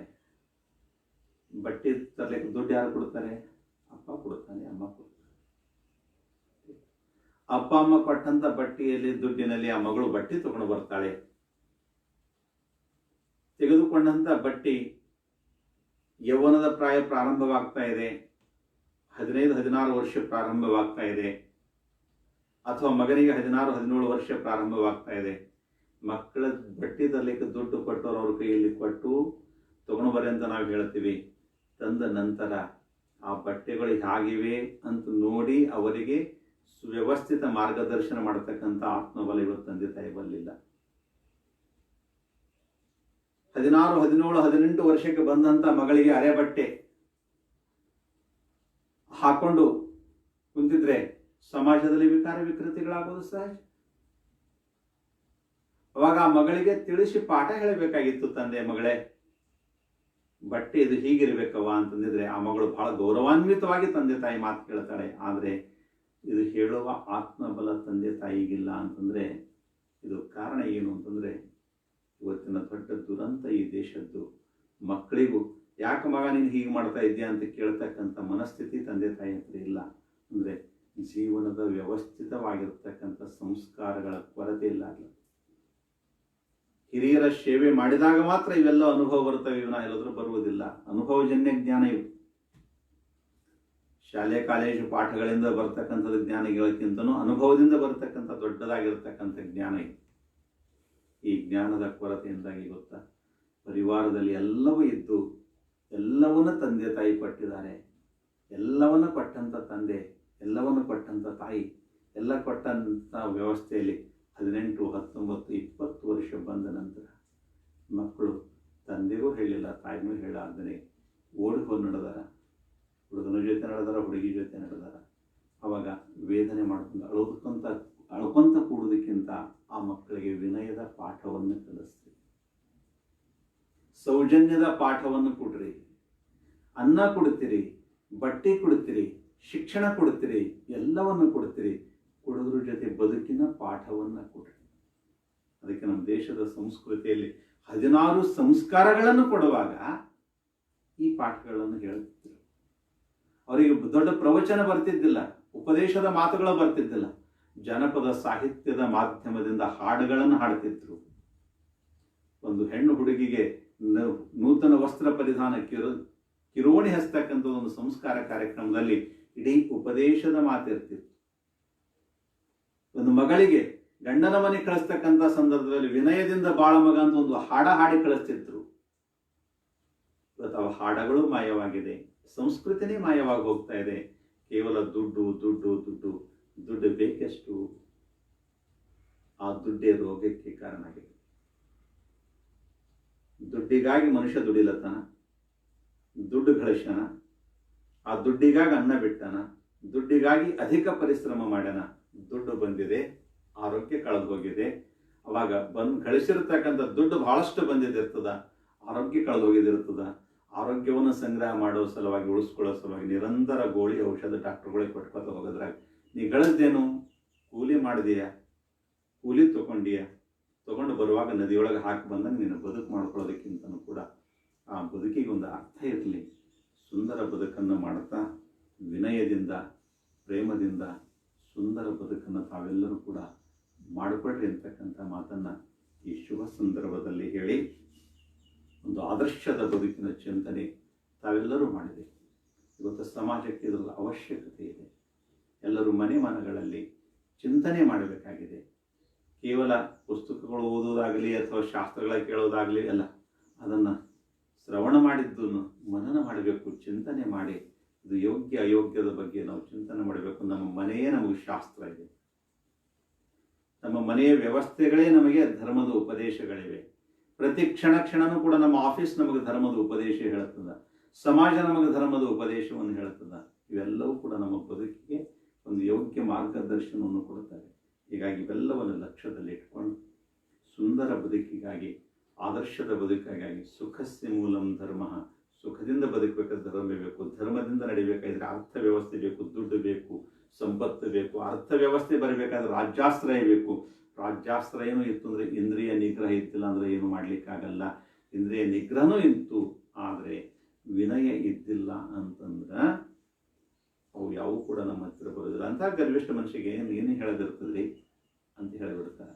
ಅದಕ್ಕೆ ಲಾಸ್ಟಿಗೆ ಕೊನೆ ಕ್ಷಣದಲ್ಲಿ ಒಂದು ಸಣ್ಣ ಉದಾಹರಣೆ ಏನಂತಂದರೆ, ರಾಮಾಯಣದ ಮಹಾಯುದ್ಧ ಮುಗಿತು. ರಾವಣ ಮೃತ್ಯುಶಯ್ಯದ ಮೇಲೆ ಬೀಳ್ತಾನೆ. ಬಿದ್ದ ನಂತರ ಆ ಸಂದರ್ಭದಲ್ಲಿ ರಾಮ ಲಕ್ಷ್ಮಣನಿಗೆ ಹೇಳ್ತಾನೆ, ಲಕ್ಷ್ಮಣ ಯುದ್ಧ ಮುಗಿತು, ಶ್ವೇತವರ್ಣ ಧ್ವಜ ಹಾಕಿದ್ದಾರೆ. ಈಗ ಯಾರು ನಮ್ಮ ಶತ್ರು ಇಲ್ಲ, ಯಾರು ನಮ್ಮ ಮಿತ್ರ ಇಲ್ಲ, ಎಲ್ಲರೂ ನಾವು ಒಂದೇ. ಯುದ್ಧ ಮುಗಿದ ನಂತರ ಮುಗಿತದೆ. ರಾವಣ ಈ ಜಗತ್ತದ, ಈ ಭೂಲೋಕದ ಸಮಸ್ತ ಸರ್ವಶಾಸ್ತ್ರದ ಜ್ಞಾನವನ್ನಿದ್ದಂಥ ವ್ಯಕ್ತಿ, ಜ್ಞಾನದ ನಿಧಿ, ಕರ್ಮದ ವಿಧಿ ಅವನಿಗೆ ಇಷ್ಟೆಲ್ಲ ಮಾಡಿ ಮೃತ್ಯುಶಯ್ಯದ ಮೇಲೆ ಹಾಕಿದೆ, ಮುಗಿದು ಬಿಡು. ಆದರೆ ಕೆಲವೇ ಕ್ಷಣದಲ್ಲಿ ಅವನು ಸಾಯ್ತಾನೆ. ಬಹಳ ಗೌಪ್ಯವಾಗಿರತಕ್ಕಂಥ ವಿದ್ಯೆ ಅವನಿಂದ ಜೊತೆನೆ ಹೊಂಟು ಹೋಗ್ತದ. ಅದಕ್ಕೆ ಯಾರೂ ಕೂಡ ಇಲ್ಲ, ನೀವು ಹೋಗಿ ಅವನ ಹತ್ರ ವಿದ್ಯೆಯನ್ನ ಕೇಳು ಅಂತ. ರಾಮ ಹೇಳಿದ ನಂತರ ಲಕ್ಷ್ಮಣ ಅಂತ ನಮ್ಮ ಅಣ್ಣದಿಂದ ತಲೆಗಿಲಿ ಕೆಟ್ಟೈತಿ, ಕೆಟ್ಟ ಮನುಷ್ಯಂತೆ ಯುದ್ಧ ಮಾಡಿ ನೀವು ಕೊಲ್ಲಿ ಹಾಕಿದ್ವಿ, ಈಗ ಮತ್ತೆ ಒಂದಲ್ಲಿ ಹೋಗಿ ಜ್ಞಾನ ಕೇಳು ಅಂತ ಹೇಳ್ತಾನೆ ಅಂದಾಗ ಅದರ ಲಕ್ಷ್ಮಣ ಮನಸ್ಸು ಒಪ್ಪಲಿಲ್ಲ, ವಿನಯ ಭಾವನೆ ಬರಲಿಲ್ಲ. ಅವಾಗ ಪುನಃ ಲಕ್ಷ್ಮಣನಿಗೆ ಆದೇಶ ಮಾಡ್ತಾನೆ. ಆದೇಶ ಮಾಡಿದ ನಂತರ ಲಕ್ಷ್ಮಣನಿಗೆ ರಾವಣನ ಹತ್ತಿರ ಹೋಗಿ ನಿಲ್ತಾನೆ. ನಿಂತಾಗ ತಲೆ ಕಡೆ ನಿಂತಾಗ ರಾವಣ ಅವನಿಗೆ ಏನು ಹೇಳೋದಿಲ್ಲ. ರಾಮ ಏನು ಹೇಳ ನೀವು ಕೇಳು ಅಂತಂದಾಗ ಏನು ಹೇಳೋದಿಲ್ಲ, ಇದು ಕೇಳೋ ಪದ್ಧತಿ ಸರಿ ಇಲ್ಲ, ಹೋಗು ಅಂತ ಹೇಳ್ತಾನೆ. ಅವಾಗ ಪುನಃ ಪಾದದ ಹತ್ತಿರ ಸಮೀಪ ಎದುರು ನಿಂತಾಗ, ಎದುರ ಕಣ್ಣಿನ ಕಡೆ ನಿಂತಾಗ ಅವಾಗ ಹೇಳ್ತಾನೆ, ನೀನು ಬಹಳ ತಡ ಮಾಡಿ ಬಂದಿದೆಯಪ್ಪ, ತಡ ಮಾಡಿ ಬಂದಿದೆಯಾ ನೀನು. ಕೆಲವು ಕ್ಷಣದಲ್ಲಿ ನಾನು ಸಾಯಲಿದ್ದೇನೆ, ಕೆಲವೇ ಒಂದು ಕ್ಷಣದಾಗೆ, ಒಂದು 5 ಕ್ಷಣದಲ್ಲಿ ನಾನು ಸಾಯುವಿದ್ದೀನಿ. ಈಗ ನೀ ಕೇಳಲಿಕ್ಕೆ ಬಂದಿದೆಯಾ, ಏನು ಹೇಳಿ ನಿನಗ? 3 ಅರಳಿ ಎಲೆ ತಗೊಂಡು ಬಾ ಅಂತ ಹೇಳ್ತಾನೆ. 3 ಅರಳಿ ಎಲೆನ ತರ್ತಾನೆ. ಜೊತೆಯಲ್ಲಿ ಒಂದು ಅರಳಿ ಕಡ್ಡಿನೇ ತಗೊಂಡು ಬಾ ಅಂತ ಹೇಳ್ತಾನೆ. ಅರಳಿ ಕಡ್ಡಿನ ತಗೊಂಡು ಬರ್ತಾನೆ. ತಂದಿದ ನಂತರ ಹೇಳ್ತಾನೆ 3 ಜೋಡಿಸು ಅಂತ. 3 ಜೋಡಿಸ್ತಾನೆ. ಜೋಡಿಸಿದ ನಂತರ ಅದಕ್ಕೆ ಜೋರಾಗಿ ಚುಚ್ಚು ಅಂತ ಹೇಳ್ತಾನೆ. ಚುಚ್ತಾನೆ. ಚುಚ್ಚಿದ ನಂತರ ಒಂದೊಂದು ಎಲೆ ತೆಗಿ ಅಂತ ಹೇಳ್ತಾನೆ. ಮೊದಲನೇ ಎಲೆ ತೆಗಿ ಅಂತ ಹೇಳ್ತಾನೆ. ಮೊದಲನೇ ಎಲೆ ಸುವರ್ಣದ ಎಲೆ ಆಗಿದಿರ್ತದ. 2ನೇ ಎಲೆ ತೆಗಿ ಅಂತ ಹೇಳ್ತಾನೆ. 2ನೇ ಎಲೆ ಬೆಳ್ಳಿ ಎಲೆ ಆಗಿದಿರ್ತದ. 3ನೇ ಎಲೆ ತೆಗಿ ಅಂದ್ರೆ ಎಲೆ ಆಗಿರ್ತದ. ಒಂದೇ ಹೇಳ್ತಾನ, ಈಗ ಹೇಳಿಕ್ಕೆ ಇಷ್ಟೇ ಉಳಿದ ನಿನಗೆ, ಯಾವ ಬದುಕಿನಲ್ಲಿ ವಿನಯದಿಂದ ಕಲೀಲಿಕ್ಕೆ ತಯಾರಾಗ್ತಾನೋ, ಹಿರಿಯರಿಗೆ ಗೌರವ ಕೊಟ್ಟು ವಿದ್ಯೆಯನ್ನು ಕಲೀಲಿಕ್ಕೆ ಪ್ರಾರಂಭ ಮಾಡುತ್ತಾನೋ, ಯಾರು ಅನನ್ಯ ನಿಷ್ಠೆಯಿಂದ ಗುರು ಹಿರಿಯರಲ್ಲಿ ಗೌರವ ಇಟ್ಕೊಂಡು ಹೋಗ್ತಾರೋ, ಅದೇ ರೀತಿ ಆ ವಿದ್ಯೆ ಆ ಸಮಯಕ್ಕೆ ಯಾರು ಬೆಲೆ ಕೊಡ್ತಾರ, ಯಾವ ಬದುಕಿನಲ್ಲಿ ಸಮಯಕ್ಕೆ ಬೆಲೆ ಕೊಡ್ತಾನ, ಅವಾಗ ನೀನು ಚುಚ್ಚಿರತಕ್ಕಂಥದ್ದೇನು ಇದಿದೆ, ಆ ಕಡ್ಡಿ ಮೊದಲನೇ ಸ್ಪರ್ಶ ಆಗಿದ್ದು ಬಂಗಾರ ಆಗ್ಯದ, 2ನೇ ಸ್ಪರ್ಶ ಆಗಿದ್ದು ಬೆಳ್ಳಿ ಆಗಿದೆ, 3ನೇ ಸ್ಪರ್ಶ ಆಗಿದ್ದು ಎಲೆ ಆಗಿದೆ. ಅಂದ್ರೆ ಪ್ರತಿ ಸೆಕೆಂಡ್ನಲ್ಲೂ ಕೂಡ, ಪ್ರತಿ ಮಿಲಿ ಸೆಕೆಂಡ್ನಲ್ಲಿ, ಮತ್ತೆ ಮಿಲಿ ಸೆಕೆಂಡ್ನಲ್ಲೂ ಕೂಡ ಎಷ್ಟು ಸಮಯಕ್ಕೆ ಮಹತ್ವಿದೆ. ಯಾರು ಸಮಯಕ್ಕೆ ಮಹತ್ವವನ್ನು ಕೊಡ್ತಾರೋ, ಯಾರು ಜೀವನಕ್ಕೆ ಮಹತ್ವವನ್ನು ಕೊಟ್ಕೊಳ್ತಾರೋ, ಯಾರು ಗುರು ಹಿರಿಯರಿಗೆ ಮಹತ್ವವನ್ನು ಕೊಡ್ತಾರೋ, ಯಾರು ವಿನಯದಿಂದ ಬಾಳ್ತಾರೋ, ಯಾರು ಎಲ್ಲವನ್ನ ಈ ಭಗವಂತನ ಪ್ರಸಾದ ಅಂತ ಸ್ವೀಕಾರ ಮಾಡಿಕೊಂಡು ಅನನ್ಯ ನಿಷ್ಠೆಯಿಂದ ಭಗವಂತನಿಗೆ ಗೌರವವನ್ನು ಸಮರ್ಪಿಸಿಕೊಂಡು ಬದುಕ್ತಾರೋ, ಅವರ ಬದುಕು ಬಂಗಾರದ ಬದುಕಾಗ್ತದ, ಬಂಗಾರದ ಎಲೆ ಅದ. ಅದಕ್ಕೆ ಸ್ವಲ್ಪ ವಿಳಂಬ ಮಾಡಿದ್ರಂದ್ರೆ ಬೆಳ್ಳಿ ಎಲೆ ಆಗ್ತದ. ಇನ್ನ 3ನೇದು ಅದೇನದ ಅಂತ ಅನ್ಕೊಂಡು ಸುಮ್ಮನೆ ಸಹಜ ವಸ್ತು ಹೋಗಿದ್ರೆ ಅದು ಎಲೆ ಆಗಿರ್ತದ. ನಿಮ್ಮೆಲ್ಲರ ಬದುಕು ಬಂಗಾರದ ಎಲೆ ಆಗಲಿ. ಸಮಯ ಪ್ರಜ್ಞೆ ಇಟ್ಟುಕೊಂಡು ಗುರು ಹಿರಿಯರೇ ಗೌರವ ಪಟ್ಟುಕೊಂಡು ತಕ್ಕಂತೆ ಭಗವಂತ ಕೊಟ್ಟಂತ ಸಂಪತ್ತಿನಲ್ಲಿ ಶಿವಪ್ರಸಾದ ಅಂತ ತಿಳ್ಕೊಂಡು ಜನಸೇವೆಗಾಗಿ ಬಳಕೆ ಮಾಡಿಕೊಂಡು ಸುಂದರ ಬದುಕನ್ನು ಮಾಡ್ರಿ. ಸಮಾಜ ಸೇವೆ, ರಾಷ್ಟ್ರ ಸೇವೆ, ಧರ್ಮ ಸೇವೆಗಾಗಿ ತಮ್ಮನ್ನು ತಾವು ಸಮರ್ಪಿಸಿಕೊಂಡಿದ್ರೆ ಇದಕ್ಕಿಂತ ದೊಡ್ಡ ಶ್ರೀಮಂತಿಕೆ ಮತ್ತಾವುದೂ ಇಲ್ಲ, ಇದಕ್ಕಿಂತ ದೊಡ್ಡ ಆನಂದ ಯಾವುದೂ ಇಲ್ಲ, ಇದಕ್ಕಿಂತ ದೊಡ್ಡ ರಾಜ್ಯ ಗೌರವ ಯಾವುದೂ ಇಲ್ಲ ಅಂತಕ್ಕಂಥ ಮಾತನ್ನು ಹೇಳಿ ಭಗವಂತ ನಿಮ್ಮೆಲ್ಲರಿಗೂ ಅಂತಹ ಒಂದು ಗೌರವ ಆನಂದವನ್ನು ತಂದು ಕೊಡಲಿ ಅಂತಕ್ಕಂಥ ಮಾತನ್ನು ಹೇಳ್ತಾ ನಾನು ನನ್ನ ಶಬ್ದಕ್ಕೆ ವಿರಾಮ. ಓಂ ಶಾಂತಿ ಶಾಂತಿ ಶಾಂತಿ.